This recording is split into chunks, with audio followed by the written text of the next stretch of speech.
दूसरी बात, भागवत कथा के महात्म्य की बात, प्रसंग के अनुसार कोई भी व्यक्ति आज तक किसी पदार्थ को देकर भगवान को नहीं पाया है। भगवान को पाया है कोई भी तो भक्ति और भावना से पाया है, श्रद्धा से पाया है। 20 लाख 50 लाख रुपया देने से भगवान नहीं मिलते, सोना चांदी हाथी घोड़ा कपड़ा लता से भगवान नहीं मिलते।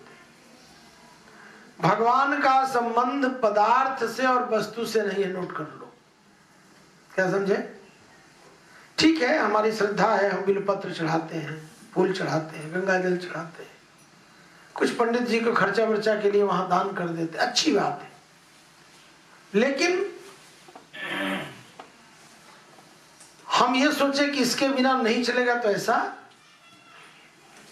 हमारे अंदर ईश्वर के प्रति श्रद्धा कितनी है, वो समर्पण चाहता है, हम वस्तु से उसको खुश करना चाहते हैं, ये उल्टा काम है। वस्तु समझते हो ना, कोई भी वस्तु हो।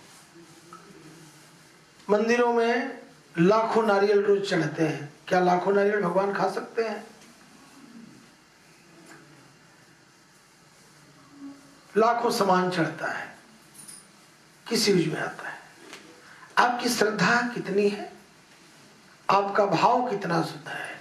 भगवान भाव के भूखे हैं। अगर आपके दिल में ईश्वर के प्रति भाव और भावना नहीं है और तुम दुनिया भर का सामान लेकर के जा रहे हो डोनेट करने के लिए, चढ़ाने के लिए, कोई मतलब नहीं है। भावना आपकी शुद्ध है, आप केवल एक बिल्वपत्र, एक भांग पत्र, एक जल चढ़ा लो, पूरी पूजा हो गई। पूजा के विधान है षोडशोपचार, पंचोपचार, राजोचित। राजा लोग जब पूजा किया करते थे तो नाना प्रकार के आभूषण और रत्न चढ़ाते थे देव प्रतिमा पर। रत्न जैसे आप लोग 10 रुपए के फूल चढ़ाते हो ना, ऐसे राजा महाराजा लोग घर से मुट्ठी में भर करके हीरा मोती सोना चांदी ले जा करके मंदिर में अर्पण करते थे, क्योंकि वो इस योग्य हैं, कर सकते हैं। एक गरीब आदमी गया, मंदिर में लोगी हुई टोटी से जल भरा, पंडित जी से मांग लिया 2 फूल, या लोटी गड़वी भी पंडित जी से ही मांग लिया, घर से वो भी नहीं लेकर आया, उसने भी जल चढ़ा लिया, उसने भी निवेदन कर लिया। कहने का मतलब यह है कि आप निष्कपट होकर, पूजा में सबसे प्रधानता क्या है जानती हो? ईश्वर के सामने मंदिर में आप जब प्रस्तुत हो तो दिल दिमाग आपका निर्मल होना चाहिए। निष्कपट होकर के प्रतिमा के सामने जाइए। भगवान ने एक शब्द कहा है कि निर्मल मन जन सो मोहि, मोहि कपट छल छिद्र न भावा। मुझे छल कपट पसंद नहीं है, दिखावा मत करो, निर्मल मन करके आओ। हे प्रभु, आपकी बड़ी कृपा, उनके चरणों में शीश झुकाओ, प्रणाम करो। अगर योग्य हो फल फूल दूध फल जो भी लेकर आए हो अर्पण करो, ब्राह्मण को प्रणाम करो, पंडित पुजारी महात्मा जो भी है उनको प्रणाम करो, घर को जाओ। पॉलिटिक्स करने के लिए टेंपल के अंदर मत जाओ, प्रतिमा के सामने मत जाओ, निर्मल मन करके जाओ। हम भगवान के पास आए हैं भक्त बनकर, सेठ बन के मत जाओ, अफसर अधिकारी बन के मत जाओ, साहूकार बन के मत जाओ। कई जगह मैंने टोका है साहूकारों को, और अभी भी टोक देता हूं। सेठ साहूकार मंदिर में जाते हैं बड़े, तो जो बड़े सेठ साहूकार है वो तो नहीं, लेकिन जो नए नए बन जाते हैं सेठ साहूकार, उनकी बात कर रहा हूँ। पंडित जी ये काम ऐसे नहीं किया, पंडित जी ये नहीं किया, पंडित जी ऐसा नहीं, पर वो पंडित को इतना मार्गदर्शन देने लगते हैं कि वो पंडित को अपने घर का रामू या नौकर समझने लगते हैं। गलत बात। जो ब्राह्मण है, जो विद्वान है, जो मंदिर में पूजा करता है, उससे पेश होना है कैसा, पहले ये सीखो। कृष्णा मंदिर में एक बड़ी सुंदर बात लिखी हुई है, बहुत सुंदर बात, एक लाइन में लिखी है मंदिर के अंदर कि पंडित जी की बात सर्वमान्य होगी, ये लिखा हुआ है वहां पर। नहीं तो जितने लोग पहुंचते हैं ना, पंडित जी ऐसे कर लो, पंडित जी वैसे कर लो, लेकिन ये लिखा हुआ है मंदिर में, कृष्णा मंदिर में, कि पंडित जी की बात सर्वमान्य होगी। और भगवान क्या सेवा करते हैं, पूजा करते हैं, आप जाते हो, आपके लिए मंगल कामना करते हैं, आपको प्रसाद देते हैं, तिलक लगाते हैं, टिपणा देखते हैं, पत्री खोलते हैं, शुभ काम करते हैं, और तुम जा करके उनको जो है एक लेबर की तरह ट्रीट करोगे तो कितनी गलत बात है।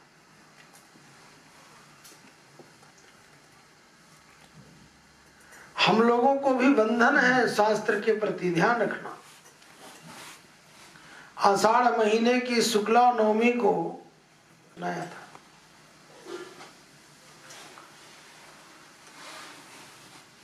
इसके पीछे कलयुग के 30 वर्ष निकल जाने पर कार्तिक शुक्ल पक्ष नवमी को सनकादिकों ने यह कथा प्रारंभ किया था। कथा का काल भी लिखा है, काल यानी समय। अब समय की बात करें तो एक बात और बीच में आपको बता दूं कि भगवान की कथा प्रसंग ये कोई मूड में आकर लिखी हुई कहानी नहीं है, ये एक एक सत्य घटनाएं हैं। जिन भक्तों ने साधना आराधना किया, भगवान को प्रकट किया, भगवान के साक्षात दर्शन किया, दर्शन ही नहीं किया, भगवान के गोद में बैठ गए, भगवान ने उनके सिर पर हाथ रखा, बातें की, वरदान दिए, ये तो ठीक है। थोड़ा सा कलयुग के प्रभाव के कारण नाना प्रकार के विषय वासना, भोग की प्रवृत्ति, राक्षसी प्रवृत्ति, दैत्य प्रवृत्ति बढ़ना शुरू हुई है, अभी प्रारंभ हुआ है।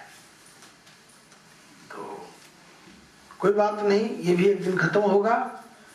तो समय हो गया है, अब समय के अनुसार वाणी को मैं विराम देता हूं। और एक बात कह करके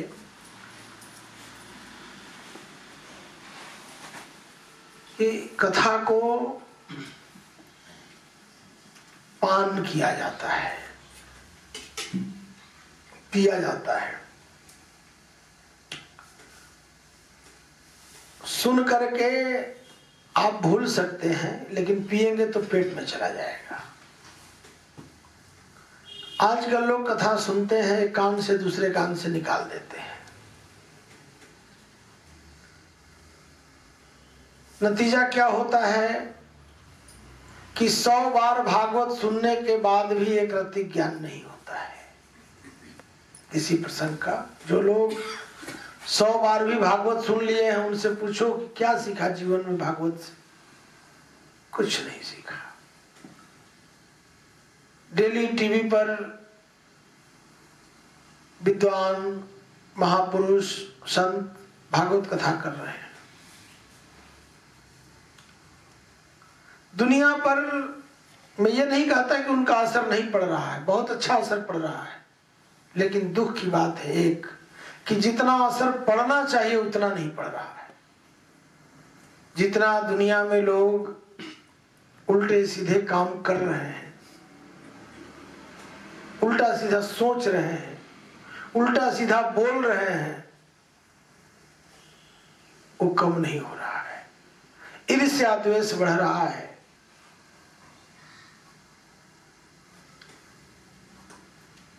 तो कथा केवल हमें ज्ञान ही प्रदान नहीं करती है, जीते जी ज्ञान प्रदान करती है और मरने के बाद मुक्ति प्रदान कर देती है, मोक्ष प्रदान कर देती है, सदगति प्रदान कर देती है। इसीलिए श्रीमद् भागवत कथा प्रत्येक जन जन को सुनना चाहिए, एकांत शांत होकर सुनना चाहिए। और जब तक हम अपने ऊपर, खुद के ऊपर लागू नहीं करेंगे तब तक बात नहीं बनेगी। संसार की रचना आज पहली बार नहीं हुई है, त्रेता में भी हुई, द्वापर में भी हुई, सतयुग में भी हुई, कलयुग में भी हुआ है। लेकिन हमारे जीवन का लक्ष्य क्या है, टारगेट क्या है, हम क्या पाना चाहते हैं, कहां तक जाना चाहते हैं, पहले ये तो हो ना। लड़कों से पूछिए भाई क्या बनना चाहते हो, बोले मास्टर। क्या बनना चाहते हो, प्रोफेसर। क्या बनना चाहते हो, IAS, IPS, doctor, engineer, scientist, है ना। तो एक लक्ष्य हो गया, तो उसी लक्ष्य की तैयारी आप करेंगे ना। आपको डॉक्टर बनना है तो आपको बायोलॉजी पढ़नी पड़ेगी, ओके। आपको सीए बनना है तो आपको कॉमर्स पढ़ना पड़ेगा, राइट। आपको अगर साइंटिस्ट बनना है तो आपको मैथ पढ़ना पड़ेगा, क्यों कि नहीं। साइंटिस्ट को क्या पढ़ना पड़ेगा, मैथ, कैलकुलेशन। साइंस क्या कहती है, कैलकुलेशन है पूरा। तो कहने का मतलब यह है कि जब हम अपने जीवन का लक्ष्य निर्धारित कर लेंगे कि हमें क्या बनना है, तो उस सब्जेक्ट का हम प्रॉपर स्टडी करेंगे, तब हम योग्य बन जाएंगे। हम भगवान के कथा सत्संग को सुनकर अपने जीवन में सुख, शांति, सद्भाव को प्राप्त करें। बाकी तो दुनिया अपने अपने काम में अपने हिसाब से लगी हुई है, ठीक है, लगे रहने दो।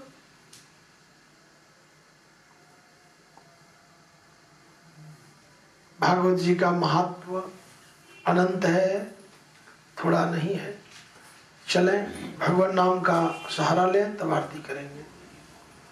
श्री कृष्ण गोविंद हरे मुरारी, हे नाथ नारायण वासुदेव। कृष्ण गोविंद हरे मुरारी, हे नाथ नारायण वासुदेव। श्री कृष्ण गोविंद हरे मुरारी, हे नाथ नारायण वासुदेव। श्री कृष्ण मुरारी, हे नाथ नारायण वासुदेव। हरि ओम। प्रसाद वाली थाली ले आओ। सर्वगणगुंसतये आत्मनि प्रजाधनि पशुसनि लोकधन्य भयधनिग्नि प्रजां बहुलां करोत्वन्नं पयोरेतु स्मासु दत्त। श्री भागवत भगवान की है आरती, पापियों को पाप से है तारती। श्री भागवत भगवान की है आरती, पापियों को पाप से है तारती। ये अमर ग्रंथ, ये मुक्ति पंथ, ये पंचम वेद निराला, नव ज्योति जलाने वाला, हरि मिलन कराने वाला। हरि नाम यही, हरि धाम यही, हरि नाम यही, हरि धाम यही। जगम के मंगल की आरती, पापियों को पाप से है आरती। श्री भागवत भगवान की है आरती, पापियों को पाप से है तारती। ये शांत गीत पावन पुनीत, पापों को मिटाने वाला, हरि दर्श दिखाने वाला। वाला, यह सुख करनी यह दुख हरनी, यह सुख करनी यह दुख हरनी, श्री मधुसूदन की आरती। पापियों को पाप से है तारती, श्री भागवत भगवान की है आरती। पापियों को पाप से है तारती, ये मधुर बोल जगतंद खोल, सन्मार्ग दिखाने वाला, बिगड़ी को बनाने वाला। श्री राम यही घनश्याम यही, श्री राम यही घनश्याम यही, प्रभु की महिमा की आरती। पापियों को पाप से है तारती, श्री भागवत भगवान की है आरती। पापियों को पाप से है तारती, श्री भागवत भगवान की है आरती। पापियों को पाप से है तारती। कर्पूर गौरम करुणावतारम, संसार सारम भुजगेन्द्रहारम, सदा वसंतं हृदयारविन्दे, भवं भवानी सहितं नमामि। त्वमेव माता च पिता त्वमेव, त्वमेव बन्धो सखा त्वमेव, त्वमेव विद्या द्रविणं त्वमेव, त्वमेव सर्वं मम देव देवो। ॐ जय तीर्थानि प्रचरन्ति जिगांसानि खङ्गिणः, तेषां भुङ्साश्रयोजनेव धन्वानि तन्महि।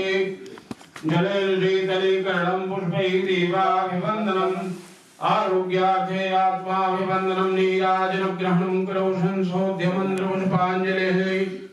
ॐ जलेन जगमय जन्तदीमासानि धर्माणि प्रथमान्यासन्ना देहनाकं महिमानः सदन्त यदपूर्वे साधन्ति देवाः।